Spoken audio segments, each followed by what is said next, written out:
waiting for this video, and I keep seeing it pop up on my YouTube channel, and I'm like, I gotta watch this.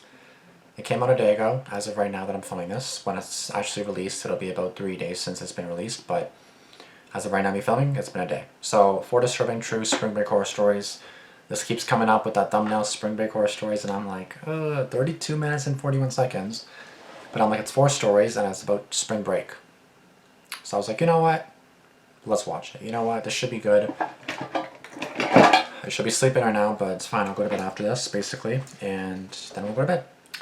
But this is going to be a good video, and I already know it's going to be a good video. So, once again, 4 Disturbing True Spring Break Horror Stories by Mr. Nightmare. 32 minutes and 41 seconds. Starting. Let me try that one more time, because that was kind of bad. Starting. There we go. Plus that was a little bit less delayed, because it kind of delayed on the screen a little bit. Alrighty, goodie. It's going to be a long video, and I have no snacks or anything at all. I already ate, so I have nothing. Not even a drink. Well, 32 minutes of nothing.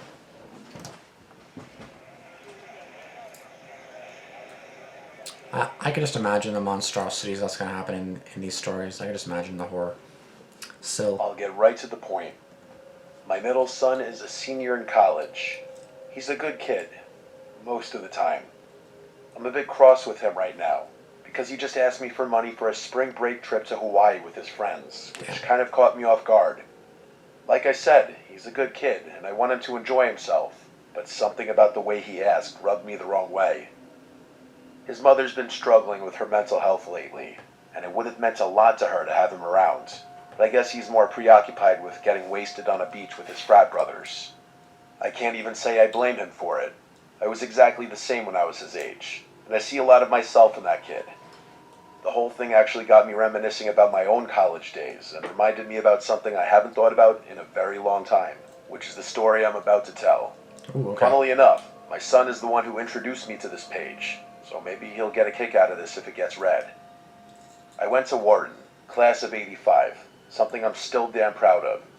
It was and still is the most prestigious business school in the world, and I took that reputation seriously. I had my fun, but I also worked like hell. It was a different time back then. Yeah, so now we basically have a story from 1985, which is crazy. It's 2025 now. 40 years. 40 years ago. Wow. Yeah. A lot of my classmates were crazy, like Wolf of Wall Street crazy, and I did my best to avoid getting swept up into that life. My junior year, though, I did something a little impulsive. I was dating a Puerto Rican girl named Maria Munez, who I remember fondly. Sometimes I try to imagine how different my life would have been if I had chosen to take things further with various girlfriends I had, her being one of them. Instead of going home for spring break like I usually did, Maria convinced me to come home to Puerto Rico to meet her extended family. It was my first time on the island, and I was eager to impress her, so I agreed without hesitation. Okay. That being said, I was a nervous wreck. I didn't want to mess anything up, and Maria often joked about how open Puerto Rican families were, so I was aware that they already knew a lot about me. It turned out that my anxiety was mostly unjustified, as I got along really well with everyone upon meeting them. Okay. It seemed like they really liked me. Most of the trip was about meeting her relatives, but we did have time for a few outings of our own. I mean, it was spring break after all. One of those outings was a hike through El Janqué, which, fun fact, is the only tropical rainforest in the U.S. National Forest System. Neither of us had a car, obviously, so Maria's mother drove us and dropped us off at one of the most popular trailheads. The two of us were pretty devious, so we definitely took advantage of the fact that neither of us had to drive. The plan was to hike, enjoy the scenery, and sneak a little rum we packed. Yeah. Everything was lining up to be perfect, but we quickly realized there was a big problem. The trail we were most excited about was closed. I don't remember why. Flooding, maintenance, something like that. But all I remember was that Maria was really upset. I tried to calm her down and told her we could just hike one of the many other trails the forest had to offer. She wasn't budging, though, and told me that the trail we planned on hiking was like the premier trail, and the other ones didn't even come close. How one hiking trail could be astronomically better than the other, I really couldn't tell you. Yeah, it's like one's so much better than the other. You hike on it. That's what you do. Like. She was adamant, though, and I had long since learned the dangers of arguing with her over something like this. So I asked her what she wanted to do instead, and she told me we should just hike the closed trail anyway. Oh no. Like I said, I was kind of rebellious back then, and so was she. So when she proposed that idea, I was on board. We'd come all this way, and now some rule was going to stop us? No chance. She gave me a look, and that was all it took. We made sure there was no one around, slipped past the barriers, and started up the trail, laughing like a couple of idiots. At first, it was exactly what we wanted. Better, even. It felt like we had the whole forest to ourselves, which was especially awesome given how popular this trail would have been otherwise. Imagine visiting a world-famous natural site, except you're the only one there. That kind of exclusivity is impossible to come by. Anyway, we hiked for a decent while, passing little waterfalls and admiring the beauty of the forest. So, like, were you able to figure out why it was closed, or? And yes, we were also drinking. Not excessively, but just enough to feel a good buzz. It was really fun, I have to be honest. But then, out of nowhere, Maria screamed and jumped back, almost knocking me over. That instantly put me on high alert, although I didn't know what had scared her. I looked around frantically until I saw it. A little further down the path was what looked like a freshly decapitated mongoose. Let me repeat that, it was a mongoose. A big one too, and its head looked like it was completely missing. I told Maria to stay where she was and approached the carcass by myself, hoping it was maybe a stuffed animal or something. It wasn't. I inspected it without getting too close, and confirmed what I initially thought. Its head was cleanly sliced off. The cut was too precise for it to have been anything other than a knife wound, which was downright disturbing.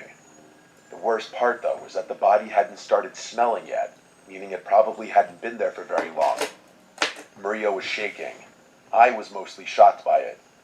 I tried to reassure her by saying something dumb, like how crime in a national forest was unlikely, even though I couldn't explain it myself. I put my arm around her and ushered her past the body, trying to block it from the line of sight. All I could think about in that moment was putting some serious distance between us and that poor lifeless creature.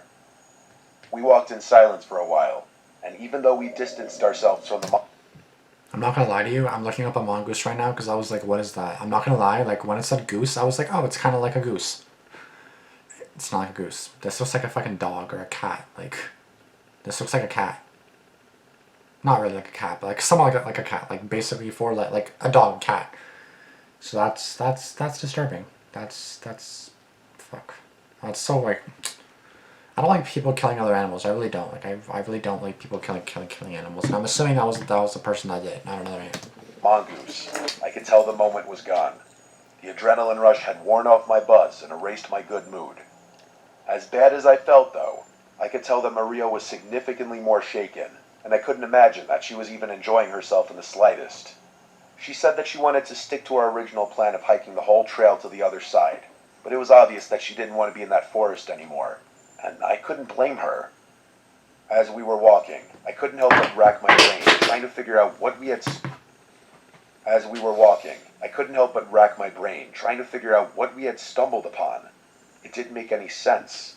I wasn't aware of the hunting laws there, but I couldn't imagine that hunting in a national forest so close to a pedestrian trail could be legal. Right. And yet, that was the only explanation I could think of.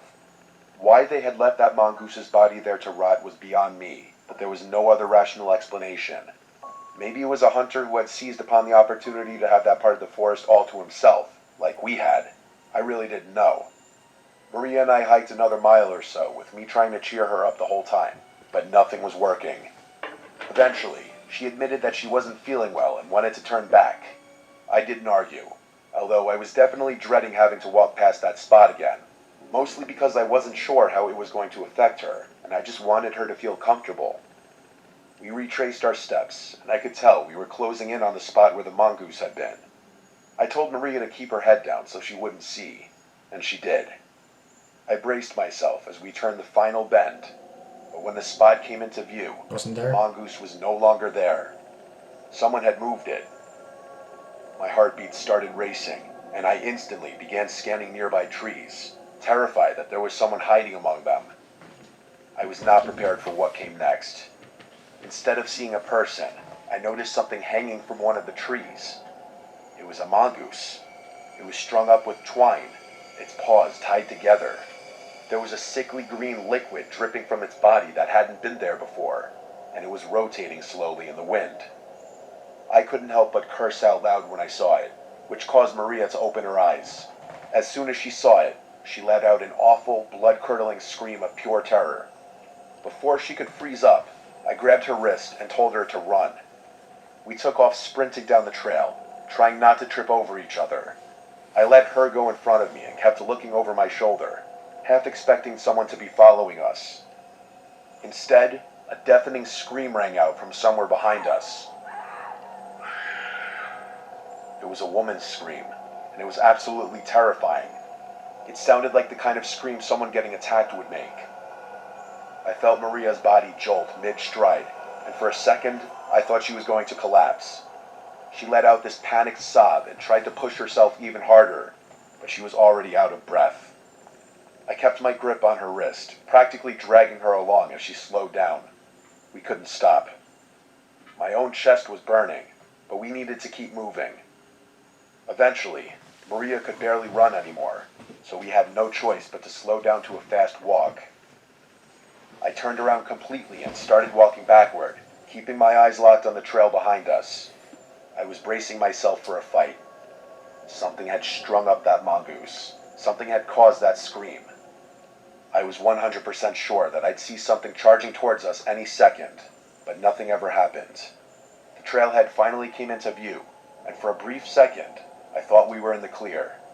But then I saw someone standing near the barricades watching us. It was a park worker with his arms crossed, clearly pissed off. What are you bitches doing in there? As soon as we slipped past the barricades, he started yelling at us about breaking the rules and told us he was kicking us out and banning us for life. But then he got a good look at Maria, who at that point was both sobbing and physically exhausted. I told the guy everything, not leaving a single detail out. He took it really seriously. He told us we both needed to come with him, so we did. We were taken to a small ranger station near the parking lot where a supervisor was waiting. I had to go through the story again, then again when they called the police. Maria didn't say a word. Eventually, her mother arrived and we left, still shaken. I never heard anything about what the authorities found, or if they even bothered investigating. I'm sure Maria's family might have heard something, but we broke up the following summer, and we fell out of contact after that, so I really wouldn't know. I haven't thought about this experience in a long time, but it's still just as unsettling as it was all those years ago. I think the worst part about the whole thing was that scream, because we never saw anyone else on that trail, and I have no idea who it belonged to.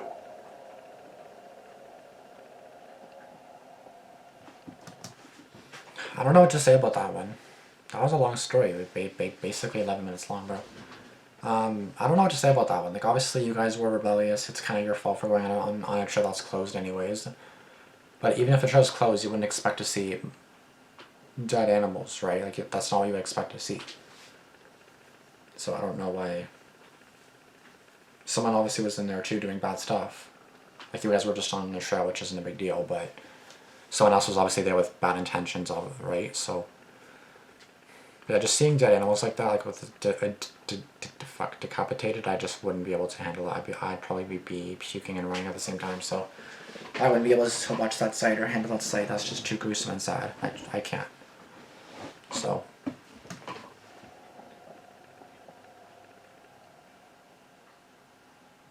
I consider myself a pretty laid-back guy. I'd say the same about most of my friends. This happened last year, so I'll get right into it. Spring break was supposed to be just me and my friends Jackson, Ariel, and Isabel camping on a secluded beach in Alabama. No crowds, just stars and waves. We got there late, later than we planned. We parked in the closest lot and began walking toward the beach. The place was dead quiet. No other campers, no fishermen, nothing but empty sand stretching for miles. According to Isabel, who was familiar with the area, locals sometimes use that part of the beach for overnight fishing. But that night, it was empty. It wasn't fully dark out yet, but the sun had started setting, so we'd need to set up camp quickly. I can't wait till I have summer again.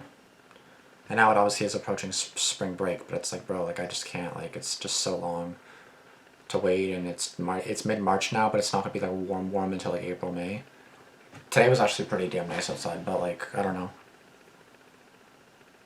And this reminds me of a story yesterday. Like story number one reminded me of a story that it's not a story. Nothing bad happened, and it wasn't even a horror story. But let's just say I met up with someone, and we went to like this. It kind of sounds like I was even telling him, I was like, this sounds like a horror story. This sounds like a horror story to me. Like I watched Mr. Nightmare, and this is like the story to me. So I was in basically the middle of the woods with this dude at like midnight in the car. And I was like, yeah, this is really sketchy, really like scary. This is a good place to get murdered. So nothing happened. Everything was fine. We just chilled and everything, but it was fine. But it was just like really scary and really kind of sketchy. We were there till about 1, and then we left around 1 or 1:30. So it wasn't bad. It was just like I was thinking about it because it was like there was obviously still a road and everything, like a road for cars and everything. It's just like I don't know. It just seemed like really like sketchy and like really out of like nowhere, right? Or in the middle of nowhere, even though it was kind of like a park area, because it was a trail, which that was a trail too, right? We just didn't hike the trail. We just But yeah, so that was interesting.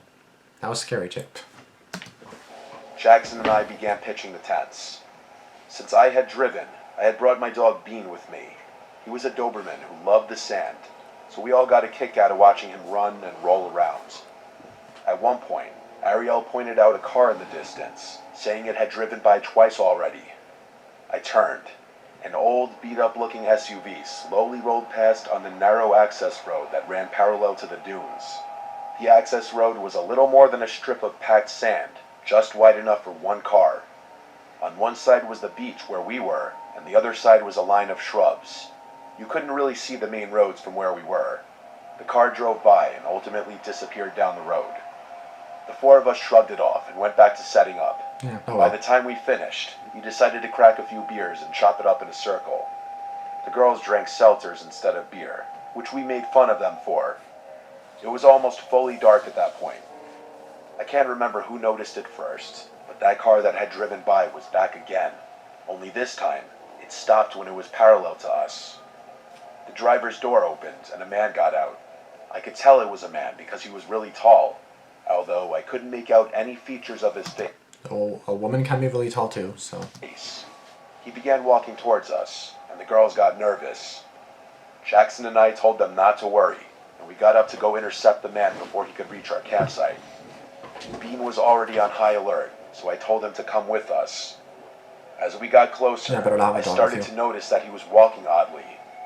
There was this slight limp in his walk, and he almost stumbled a few times. When we got close enough, Jackson said, "How's it going, man?" trying to keep things light. The guy didn't waste any time. He immediately said, "You're on my property." He slurred his words a bit, and I figured he was a little drunk.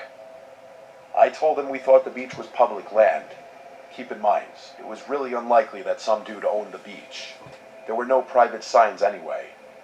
After I said that, the guy didn't answer. Instead, he pulled out a knife. Bean started growling in response to the man's body language, which honestly should have scared the guy off given how scary Dobermans look. But he didn't budge. Instead, he started running towards us with his knife outstretched. Bean charged at him and jumped to attack his arm that was holding the knife, causing him to fall to the ground. I yelled no at the top of my lungs, as I didn't want my dog to get stabbed, but Bean somehow got the dude to drop the knife. Ow. The man screamed in pain as Bean bit his arm.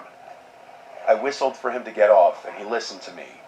He ran back to my side, but kept his eyes on the guy who was now writhing in pain on the ground. Eventually, the guy got up and started running back towards his car. Yep. Jackson and I ran back to the girls, telling them everything. By the time we finished, that SUV had driven off. The girls wanted to pack up and carry everything back to the car. I would too. There was a part of me that was nervous about that plan. That guy was unhinged. There was no telling what he'd do, and I wasn't keen on walking in darkness with my hands full. Isabel made a good point, though, saying that he might return with a gun or something. Exactly. I told Ariel to call the police and tell them where we were and what happened. Once the police were close by, the four of us started walking towards the parking lot with our stuff. Okay. Bean was on high alert, and I have to admit the only reason I felt even remotely safe was because of him. I noticed lights up ahead near my car, and I was relieved. The Cops. officer stepped out to take our statements, and I was not ready for what happened next.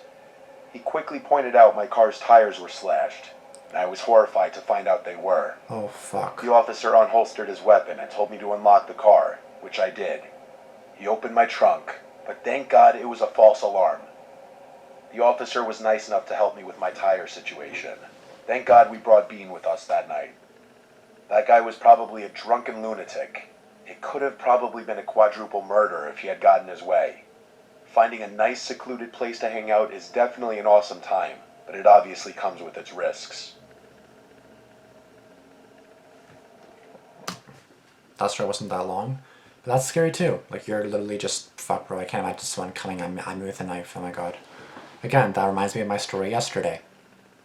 Me with a guy in a car, literally just chilling together, and then black here, black there, forest here, forest here, forest here, with kind of a house nearby-ish, but just in the woods. And then I had to go to the washroom, so of course I had to use the washroom in the woods.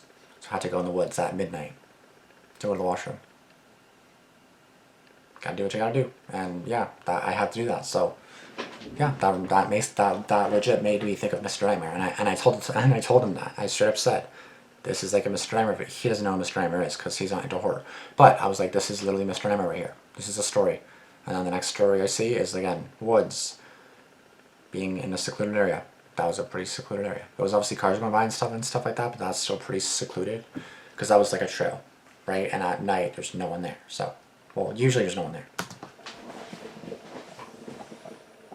Kenzie, let's see what she got for us today.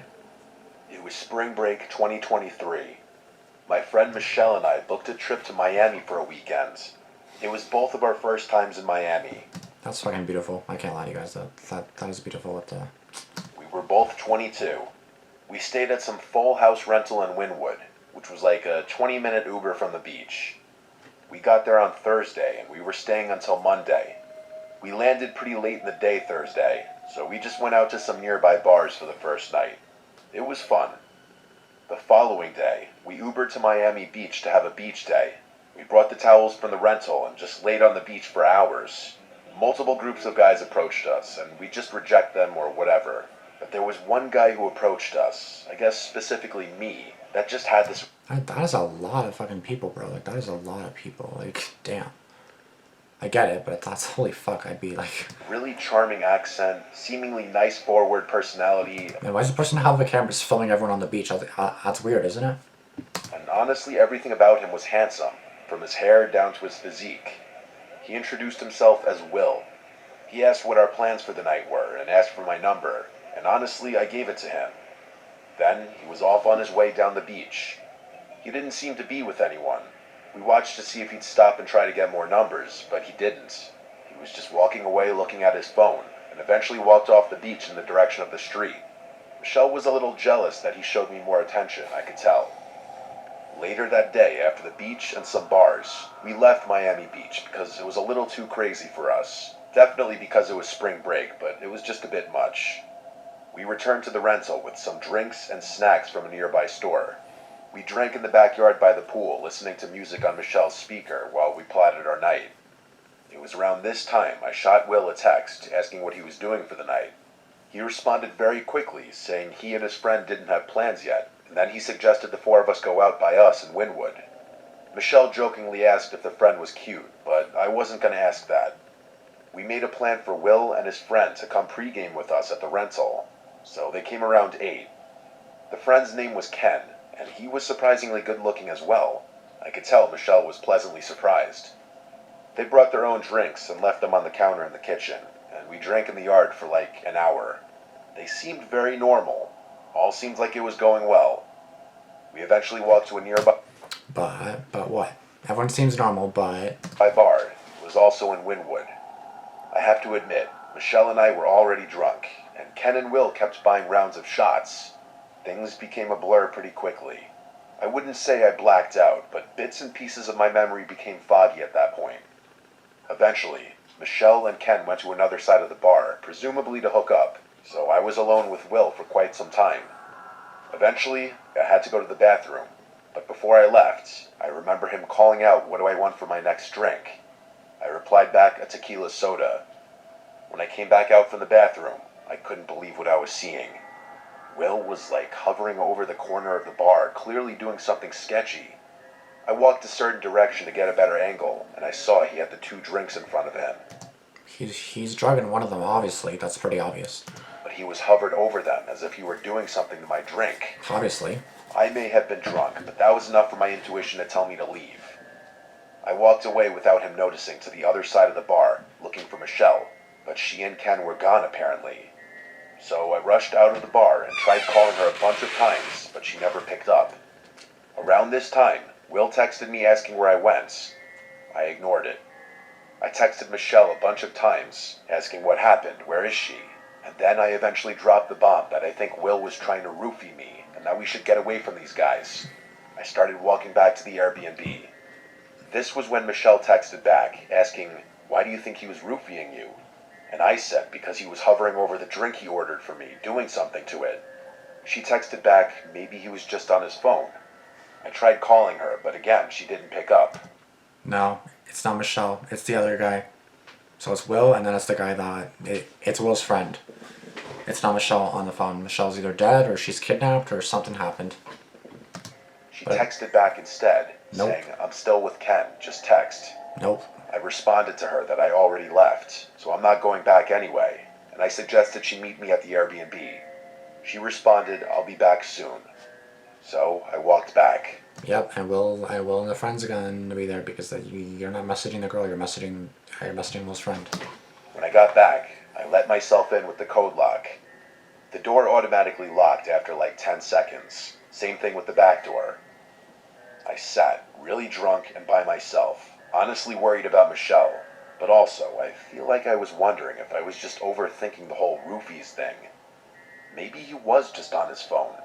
Either way, it was too late now. I was surprised that Will never attempted to text or call me again. Next thing I remember was the doorknob to the back door jiggling, Yep. and then I heard the button sound effects of the code lock, followed by a failed attempt sound effect. I then got a text from Michelle saying to open the back door. I went to the back door and called Michelle's name through the door. She didn't answer though. So I tried calling her phone, but she didn't pick up. I'm telling you, that's not Michelle, bro. That's the guy. That's Will and his friend. There's no more Michelle. Michelle is she might be clocked by now. I got a text back saying, hurry, open the door, he's coming.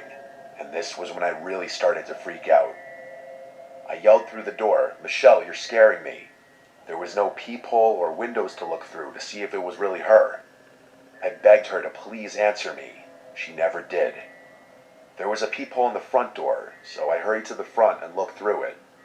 I actually felt sick at this moment, scared for my life, because I saw what looked like Will hiding to the side of the front door. A million thoughts crossed my mind, like if Michelle was running from Will. I was still too terrified to open the back door without her confirming it was her. I texted her back. That's smart though. I like that she's wanting to confirm it's her first. Freaking W girl. Good job. That I'm calling 911 right now. She didn't respond. I actually did call 911 and explained, and while I was on the phone, I checked the peephole again, and Will was gone. When police showed up, I let them in, and within 5 minutes, one of them asked if my friend was blonde, and I said yes. He then told me that another officer had her in their squad car and was bringing her here. Okay. I was so relieved, but also horrified. When she arrived in a second police car, she had been visibly crying. She was very, very drunk. To the best of her ability, she explained that she had her phone stolen, and she was lost wandering the streets for an hour until someone helped her call the police. All of the texts I got from her number were never her. It was that guy she was with. Obviously. Ken, Come on. whatever his real name was. That's so obvious. We also found her phone thrown in the pool in the backyard. They clearly took off the second I mentioned the police. We had to make a police report giving every last detail as specifically as possible.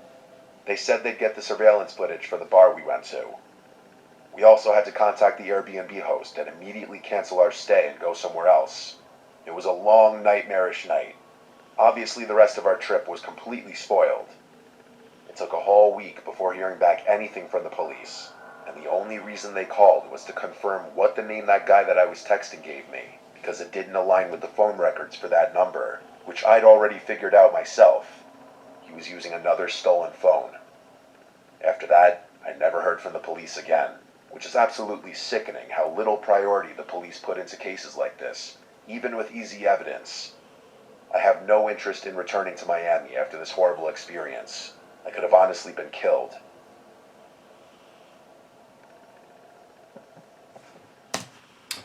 I will say, watch. I bet you $1,000,000 my laptop's low battery.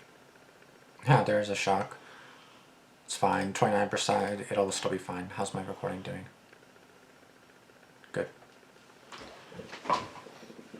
Story 3 was kind of your fault. I can't lie to you guys. That was your fault. Why did you let two random guys into your Airbnb? You don't let two random guys that you just met into your Airbnb. You don't do that. That's like, no. Sorry, no.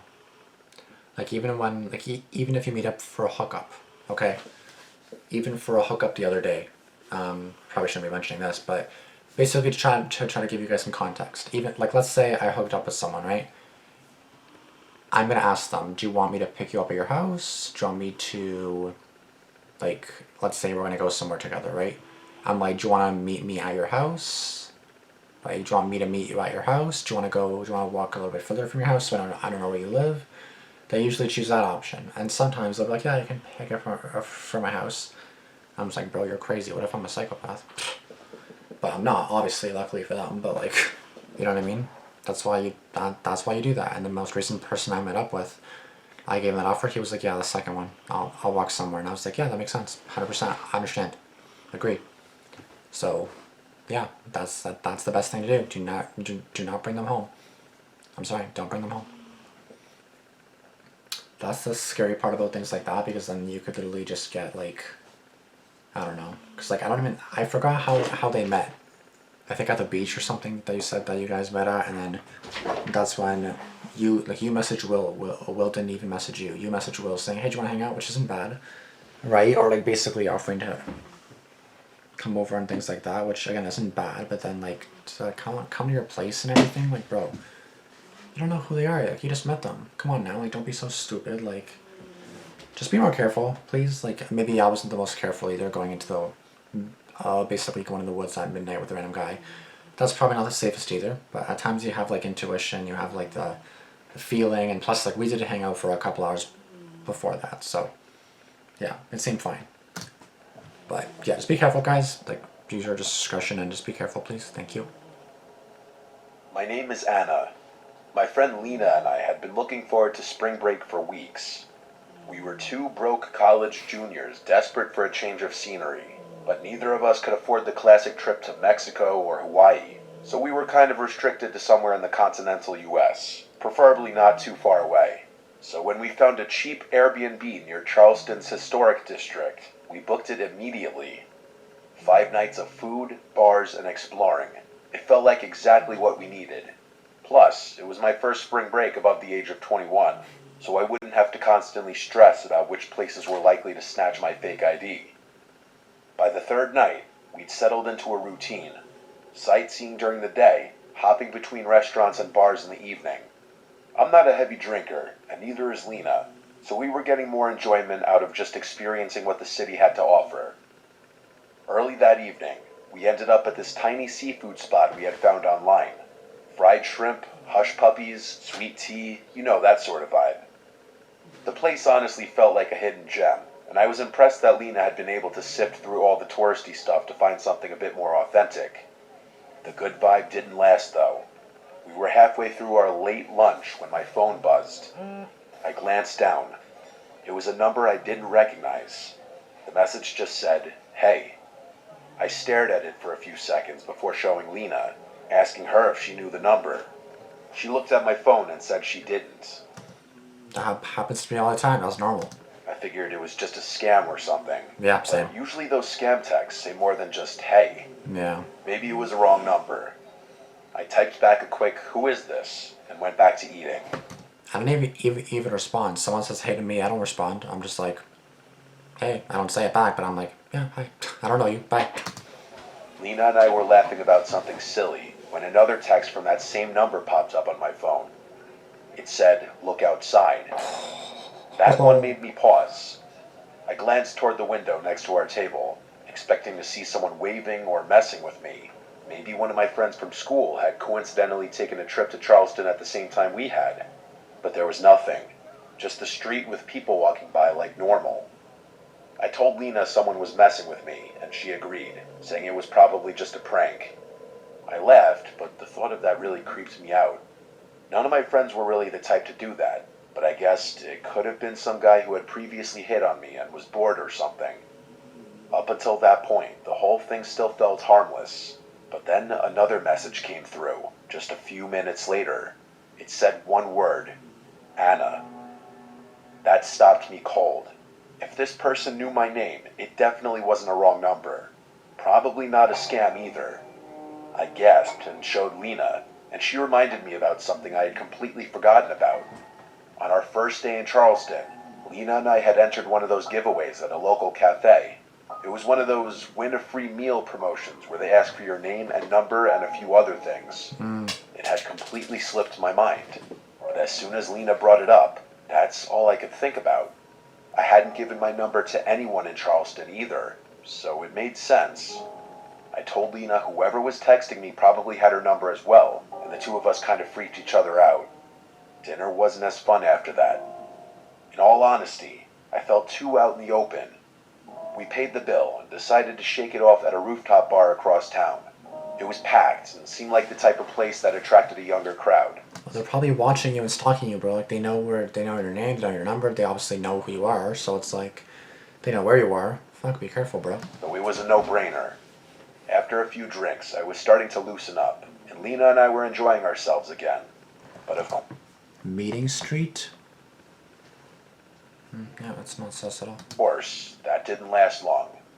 I got another message from that number, but this one was so much worse. It said, "That's a nice red jacket." I went stiff. I was wearing a red jacket. In fact, I was one of the only people there who was even wearing red. I looked around frantically, but it was useless. The place was crowded, filled with people laughing and drinking, but no one was looking at me. At least, not obviously. I showed Lena the message, and she said we should leave. The two of us started making our way back to the Airbnb as cautiously as possible. I kept glancing around behind us to make sure we weren't being followed, and we weren't. By the time we got inside, I bolted the door and double-checked every lock. We shut the curtains and locked all the windows too, trying to convince ourselves we were just overreacting. You should do that anyways. You should go inside your house, lock your shit anyway. What do you mean? As that's not like a normal routine thing to do. But an hour after we got back to the Airbnb, we started getting hungry, but neither of us wanted to leave. We ordered Uber Eats instead, picking some random burger place a few blocks away. I always had my Uber Eats setting set to leave at door by default, as I had a really bad experience with a delivery driver a while back that I don't want to talk about. The estimated wait time was 50 minutes, which felt like forever. We distracted ourselves by watching some dumb reality show, trying to shake off the lingering paranoia from earlier. For a little while, it worked. Eventually, there was a knock at the door. I looked down at my phone and saw a notification from Uber Eats saying the driver was arriving. I was confused though. Normally, Uber Eats would send a photo when the food was dropped off, so I wasn't too sure why our driver had knocked on the door. I looked at Lena, and she looked equally confused. I got up and checked the peephole, and yeah, it was a random, bulky-looking dude in a hoodie holding our bag of food. He just looked like a normal Uber Eats driver. I watched for a few moments, expecting him to set our food down and leave, but he just stood there. After a while, he knocked on the door again and said out loud, "Uber Eats for Anna." I said thank you and that he could just leave it out there, but he still didn't move. There was a long pause, and then he finally said I needed to come out and sign something real quick. That wasn't right. You don't sign for food. You sign for packages, important packages, yes. You never sign for food. I've ordered Uber Eats a million times. You never sign for food, ever. I exchanged a knowing glance with Lena. Something was very wrong about this. Yeah. She immediately pulled out her phone and dialed 911, mouthing, "just in case," to me. I wasn't going to argue. Looking back, speaking out loud to that guy probably wasn't a smart choice, because after that, he started knocking on the door more aggressively. He kept saying that he had other deliveries to make and that he just needed a quick signature. And I knew that was BS. For what? When I didn't respond, he started jiggling the doorknob. And it didn't budge. He started banging on the door, shouting my name. I honestly thought he was going to kick the door down, and I don't think Lena and I would have been able to fend him off had he done so. But then I heard a siren in the distance, and the banging on the door stopped. I heard the bag of food fall to the porch, followed by rapid footsteps running away from the house. There was quite the commotion on our yard. We heard officers yelling and sirens blaring. Lena and I rushed to one of the windows just in time to see two officers tackling that guy in the hoodie a few houses over. Oh shit. We didn't dare go outside, but we watched as they put him in cuffs and escorted him to the back of one of their cars. Damn, they actually caught him too. That's crazy. Yeah, because I thought he was gonna just be gone. I really hope we get the story of what happened in the next 1.5 minutes here, but that's probably the guy that was probably stalking you. That was not your... But how did he know that you ordered food though? That's what I'm not getting at. Because obviously he's the one that was stalking you, but it's like, how did he know? What the fuck? Whoops. The officers then came to our house, and we told them everything, including the text I had been receiving. By some miracle, one of the officers had been patrolling just 2 blocks from our Airbnb when Lena placed the call, which explained how they showed up so quickly. Thankfully, we were in a very happening area. They took our statements and told us we'd be hearing from them soon. It turned out our cafe theory was spot on. He worked there. He had taken photos of the giveaway forms and had been following us since that afternoon, probably because we had written down that we were just visiting for spring break, and that made us easy targets or something. The cops' running theory was that he had followed us home from the bar and waited outside our house. When the Uber Eats driver pulled up, he must have convinced him to hand over the food, maybe pretending to be my boyfriend or something. The guy also apparently had a criminal record, which made the situation even worse. We were dealing with someone with a very violent history, and that was downright terrifying. The rest of the trip kind of sucked, and when it got time to leave Charleston, I was relieved. I still don't know what that guy's plan was. Maybe he thought if we opened the door, he could push his way in and do God knows what. Either way, I tried not to think about what would have happened if Lena hadn't called the police when she did, or even worse, if the police hadn't been able to get there in time. God, bro. Fuck, I didn't mean to do that. I really hate people sometimes, bro. I really don't like people. People always fuck shit up. People always do shit. Also, tonight I was on the walk at midnight and I was really scared. I was like looking around. Some driver from the car yelled at me as I was walking on a main road. Scared the fuck out of me, but you know, that's what it is. Like, ah, and I was like, right. I didn't think anything of it. Went home. That's it. But again, yeah, as I was walking down my street, I was like looking around. Not around? No? Am I good? Okay. Always be careful, guys. You never know if someone has like a tracking device on you or God knows what they're going to do to you.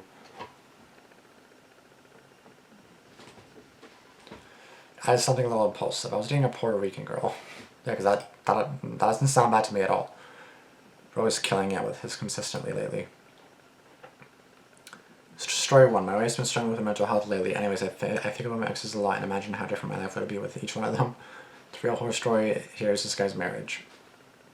Yeah.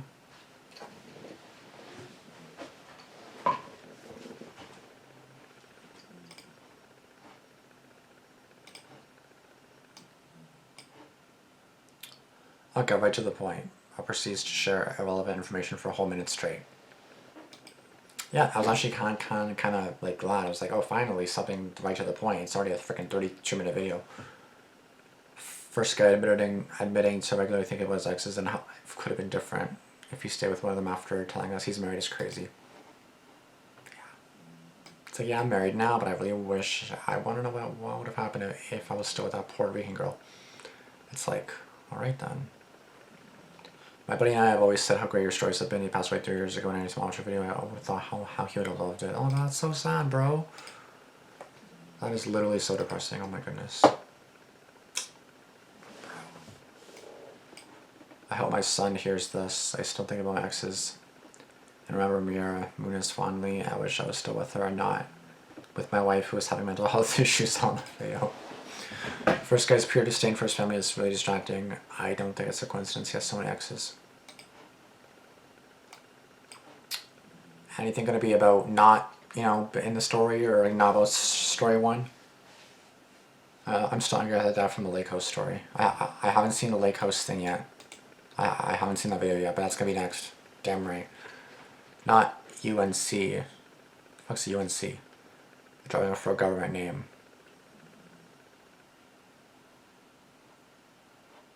Oh, I'm going to be the 1000th like. Hell yeah. Been listening to you for years. No other storyteller on YouTube compares. Thank you. Honestly, yeah, no other storyteller compares to Mr. Hammer. He's the best. 100% he's the best. I can't like this comment yet because I haven't seen it yet, so. I also haven't seen this video yet either, hence the no red line. Best true storyteller ever. All kids going to inspire me to hear is my daughter in her 50s. Had a very scary string-based story when a drunk guy grabs her into his room. In our hotel, she was always athletic and kicked the crap out of him and knocked him out cold. Damn. I remember no place is safe and never go it alone. Honestly, that's the thing. Like, you never know who's out there. You never know if you're going to go for a walk one day and then get attacked. Like, you really don't know what's going to happen, bro. Anything can happen in this life, to be honest. Like, it's downright horrifying and horrifying. It's just horrifying to me. Anything can happen, and it's like, who do you trust? When you meet up with someone for a date, how do you know to trust them? Oh wait, you don't. Right? It's like, it's fucking scary, bro. Anyways, thank you guys so much for watching this video. It is long as fuck. If you guys are still here at the end of this video, just say 11 fingers. 10, 1, 11 fingers. For this video. Thank you guys so much for watching. I'll see you guys in the next video. Please stay safe, and I'll see you guys later. Deuces.